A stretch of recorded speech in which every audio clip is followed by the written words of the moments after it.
भूल गे ना जवन लिखले रहनी खत पर, लिखले रहनी खत पर, बड़ा मौका से मिलल बड़ू छत पर।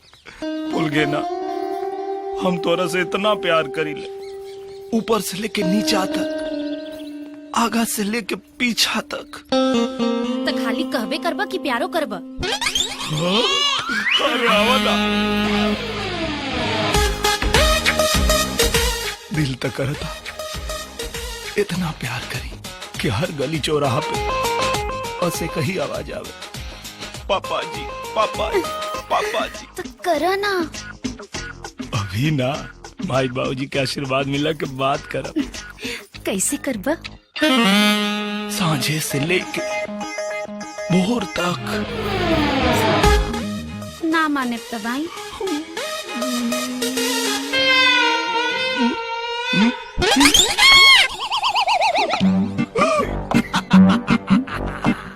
का देखत रहला हा? कुछ ना, विराज सिखावत रहनिया। अच्छा, अब हम तहरा के कव्वाली सिखा रहल बानी। देखा चाचा, बिहार पुलिस के इज्जत करो, ना तो बहुत भारी पड़ी। का भारी पड़ी? कुछ ना, हम जानता नहीं ससुराल में दामाद की कितना इज्जत हो। फिर दामाद कहले, फिर दामाद कहले। तो का कहीं तारा बेटी के भतार। आज हमरा हाथ से तहार खून होके रही। खुल गया ना, जल्दी खोला।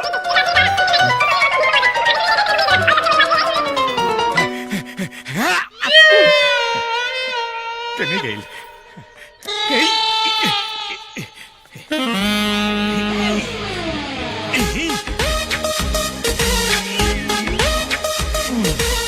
और चाचा लौकत तो होई ना, सुनाता का हाल बा? चश्मा दे फिर बतावा तारी का हाल बा। बेर बेर कहले बानी कि दामाद के दामाद समझल करो, कुत्ता ना। बेटा फूल गहना। प्रणाम। जीते रहा बेटा। ई चश्मा चाचा के दे दिया। ठीक है बेटा, हमार काम हो गया।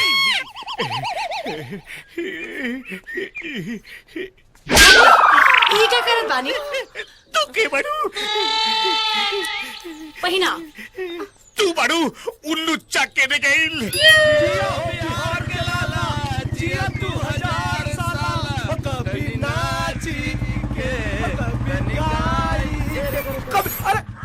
का विजय बाबू, दिलवा में गाल लाल करके घूम रहा है का?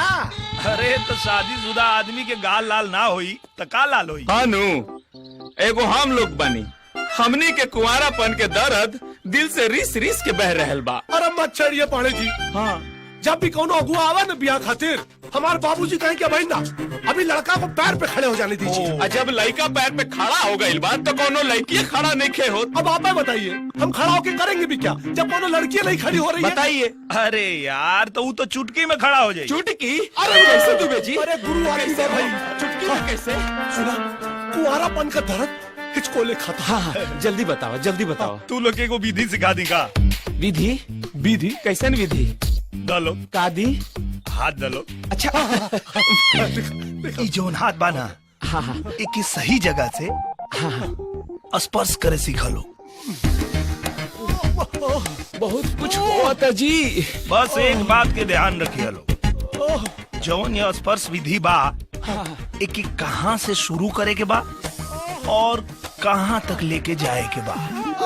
बस खत्म। अरे भाई साहब, गुरु रामदेव से भी बड़ा स्थान बा तोहार। बाबा कामदेव की जय हो। तब हम चला था नहीं, है? बाकी तो तू लोग खुदे समझदार बा। बाय।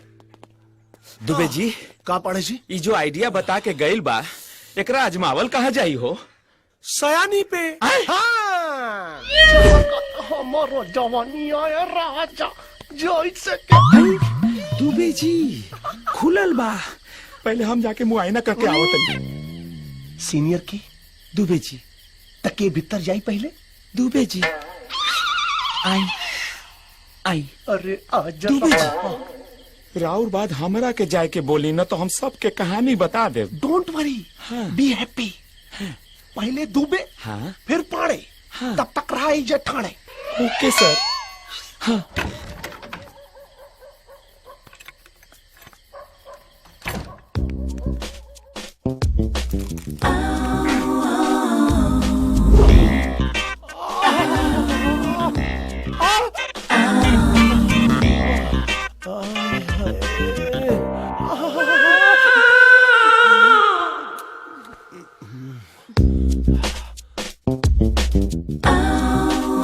जामुन मन करता रपट के लपट जाई।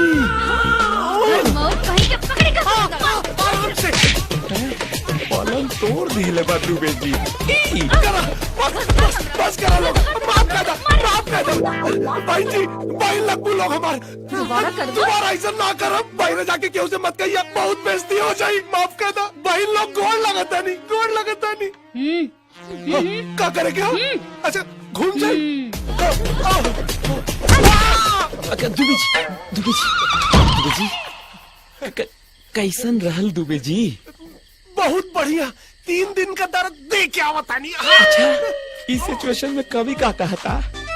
कभी बहुत बढ़िया कहता है। अच्छा, दर्दिया ए बालम, दर्दिया ए बालम, बहुत मुआवेला दर्दिया ए बालम। दुबे जी अब हमरा से कंट्रोल लेके होत, अब हमरा के जाए। अच्छा सुना, हाँ ऑल द बेस्ट।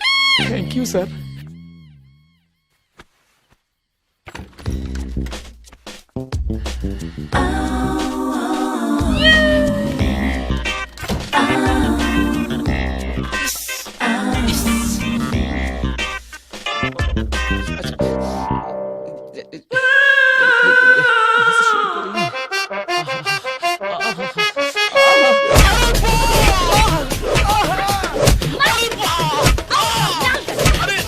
बहुत मजा लेने का मन रहे।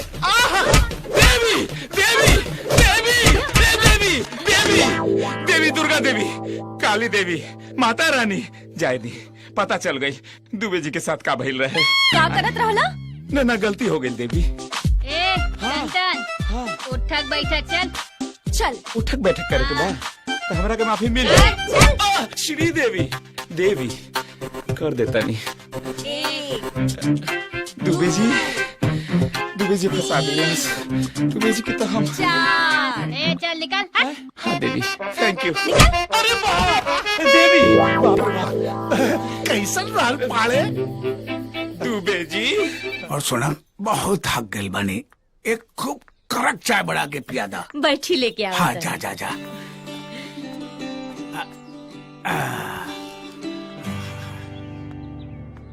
अरे जल्दी आओ भाई।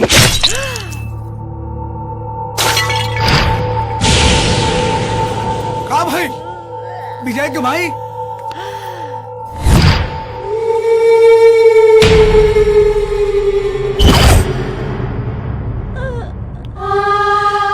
विजय के बाबूजी, होली के दिन में रंग जाए खून के होको, चीखना निकले के चाहिए, बिल्कुल ना, वरना हमारे बेटा के हौसला कम हो जाए। कह के आसान का देलस, बुढ़वा के चीख निकल गई, जान बख्श दे।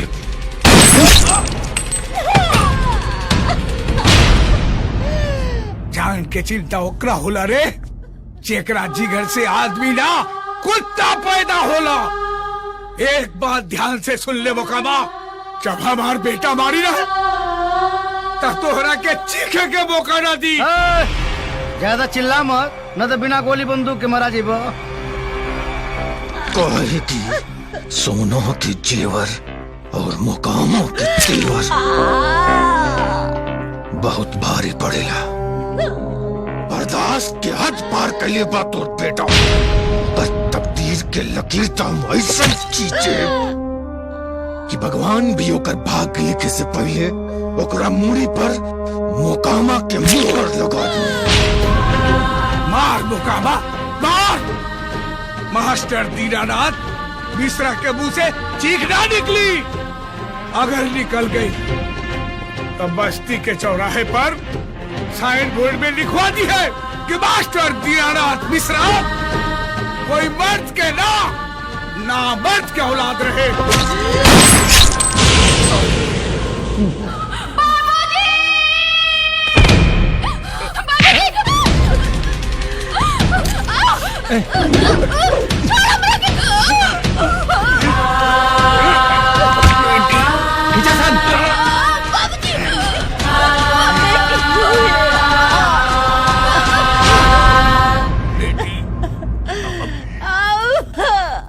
एक मरल बड़ा जरूरी बा, न तो बस्ती में हर नामर्द खुद के मर्द समझे लगी।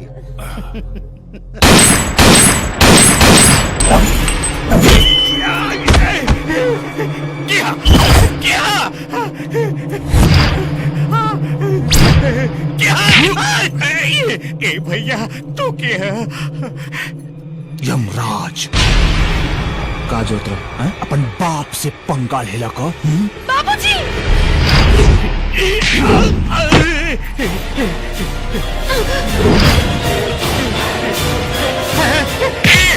भैया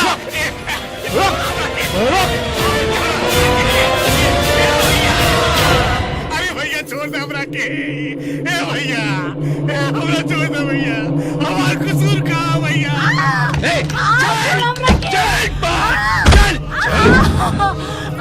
चल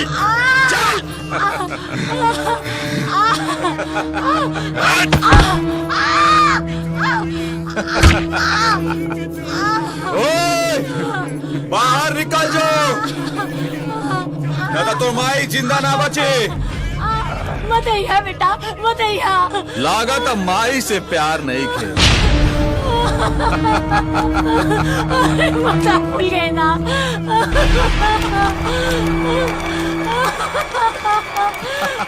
जल्दी आओ, न तो माई का जान आवे से पहले निकल जाई।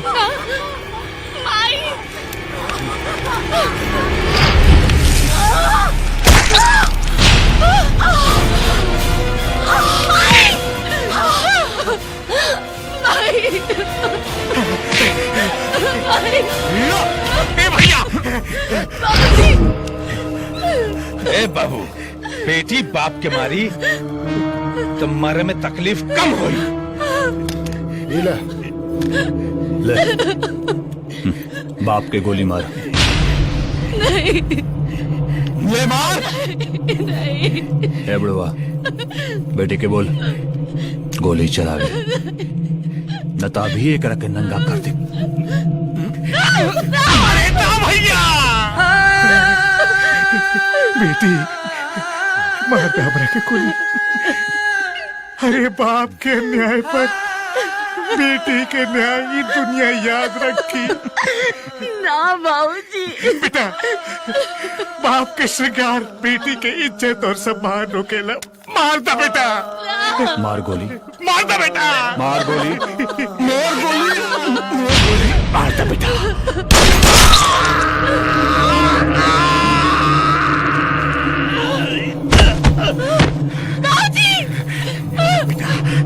बाबूजी, बेटा, बाबूजी।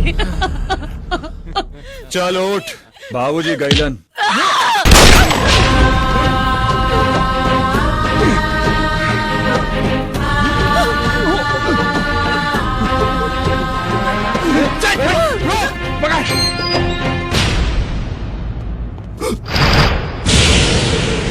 सुमन, सुमन, बाबूजी, बाबूजी, बाबूजी, बाबूजी, बेटा,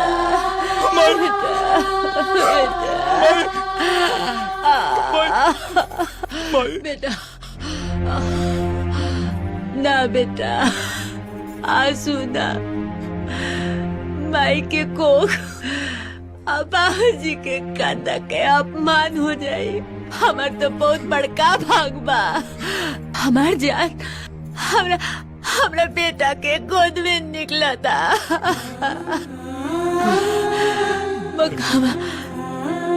मोकामा के चीख निकले से पहले ओकर जान निकले के चाहिए।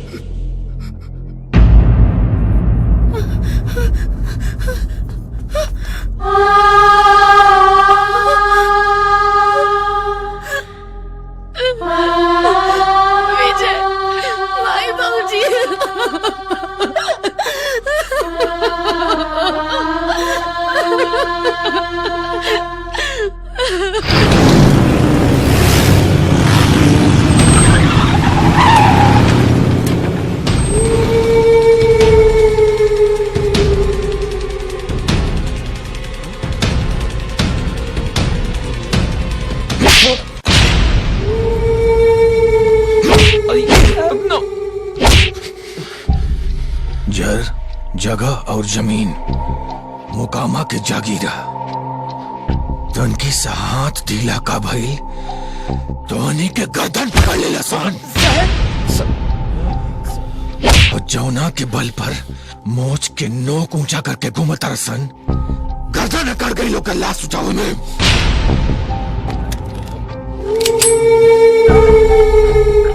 लाइन में खड़ा होकर सन चल।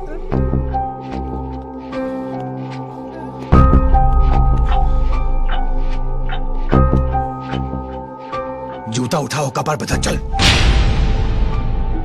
जूता उठा के कपार पे धर न तो इतनी गोली मारब की सारा देर और संतान और जंगला हो जाए। निकल जूता निकाल।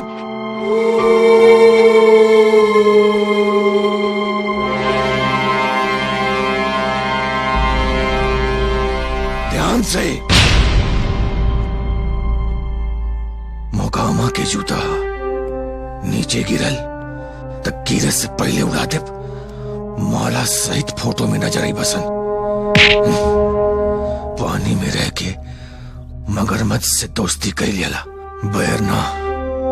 याद रखिए सोना के जेवर और मोकामा के तेवर बहुत महंगा पड़ेला।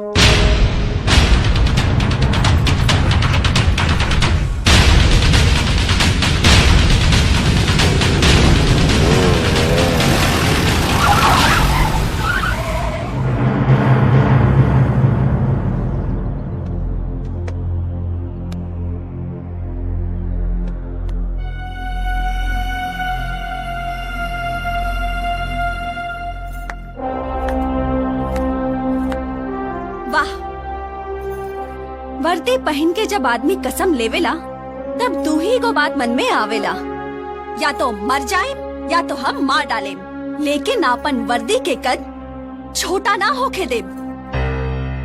वो तो ई सोचत होई कि जॉन कलेजा वो अपन माई के कोख से लेके पैदा भइल होई, ओके दुनिया मर्द कह के सलाम करी।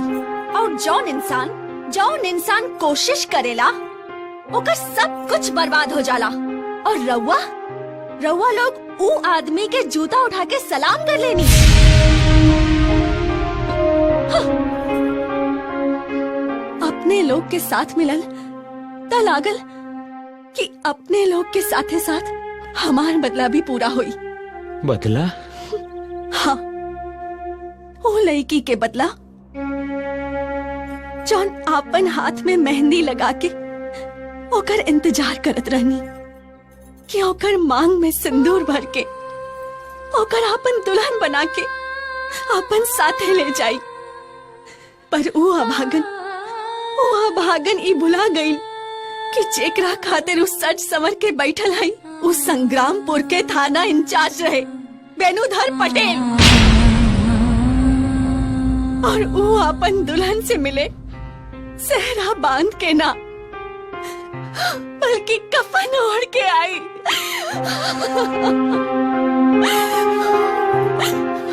पर फक्र भाई कि वो मर्द रहे। और आज यकीन हो गई कि ई वर्दी आप जैसा नामर्द के भी सम्मान बढ़ावेला। और अभी भी मर्द होके के भ्रम होई तो ई चूड़ी पहन ली लो, भ्रम टूट जाई। नामर्द कहेंगे।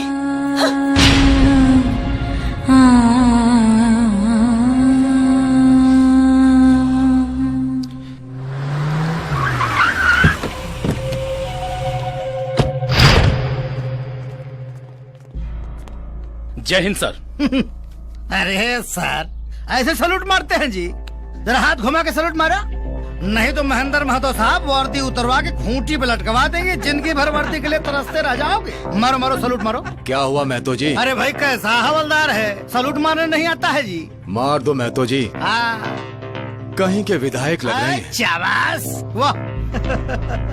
एक एक कहल जला देखा असली पहचान करे वाला नजर। विधायक संग्रामपुर चंद्रमोहन पांडे, अंग्रेजी पढ़े हैं? किससे मिलना है? आपसे मिलना है और आपको आपकी औकात बताना है। आइए।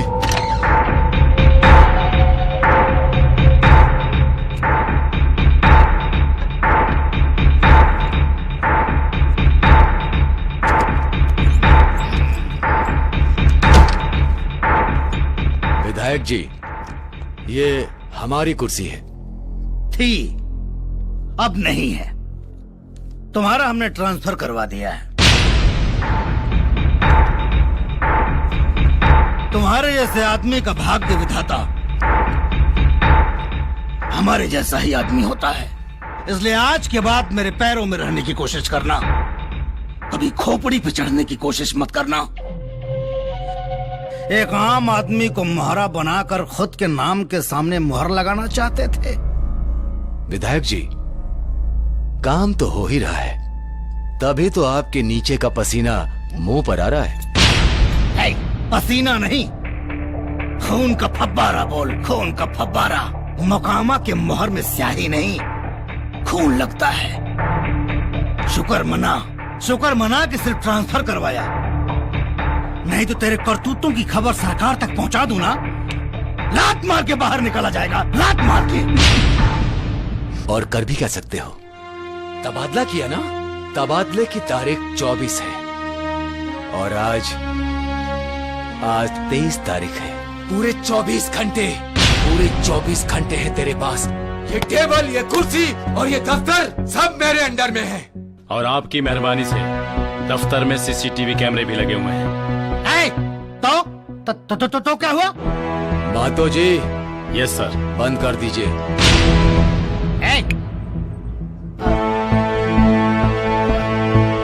अब ये बता अनपढ़ कि तूने एसपी की कुर्सी पर बैठने की हिम्मत कैसे की? कैसे जरूरत की?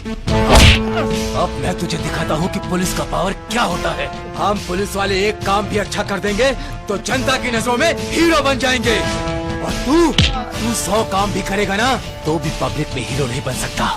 दुष्ट का दुष्ट ही रहेगा। बस यही फर्क है तेरे कपड़े और मेरे कपड़े के रंग में। तुझे कुर्सी के लिए मंदिर मस्जिद के मुद्दे बनाने पड़ेंगे, लेकिन एक एसपी की कुर्सी पर बैठने के लिए किताबों का पुलिंदा चाहिए। आज के बाद कभी भी पुलिस के सर पर चढ़ने की कोशिश मत करना, वरना चढ़ान के साथ चढ़ान के बाद उतरान भी याद रखना। और सुन, मैं तेरी कुर्सी पे जब चाहूं बैठ सकता हूं, पर तू मेरी कुर्सी पे 100 जन्म में भी नहीं बैठ सकता। Get out!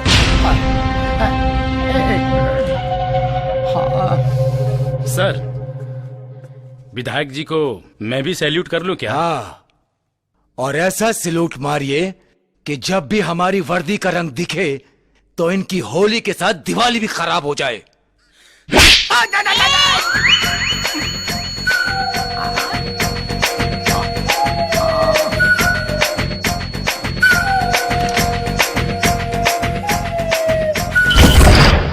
Hello Dubey ji. सर जय हिंद सर। मेरा तो तबादला हो चुका है, इसलिए मैं आपकी ज्यादा तो मदद नहीं कर सकता, लेकिन हाँ, एक बात कहना चाहूंगा कि अगर पुलिस वाले चाहें तो बड़े से बड़े गुंडे साधु बन के कीर्तन करने लगेंगे। और हाँ, वर्दी और मिट्टी का रंग एक सा होता है। जी सर। जब जमीन जलती है सबको अपने पांव खुद संभालने होते हैं, उसके बाद मलबे के ढेर में सब दफन हो जाते हैं। इंसान या गुंडे कोई जिंदा नहीं बचता, कुछ मिलता है तो बस लाशें मिलती है। जय हिंद सर। दुबे जी, क्या बात हो गई? पाणे जी, पहला बेर तो ड्यूटी निभावे का टाइम आयला। अच्छा, तो ये पर कभी मन का कहता? वक्त आने दे, बता देंगे तुझे आसमां। हम अभी से क्या बताएं क्या हमारे दिल में है। वाह, रह रहे राहे राहगीर, रह न जाना राह में, अब तेरी हिम्मत की चर्चा गैर की महफिल में है। माफ करी दुबे जी, ये राउर लिखल ना रहे लेकिन हमरो याद बा।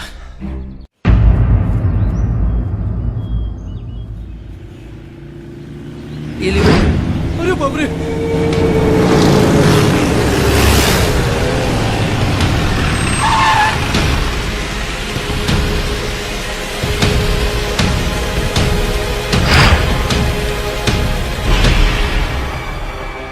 एक कदम बढ़ल तो एक आदमी घटल।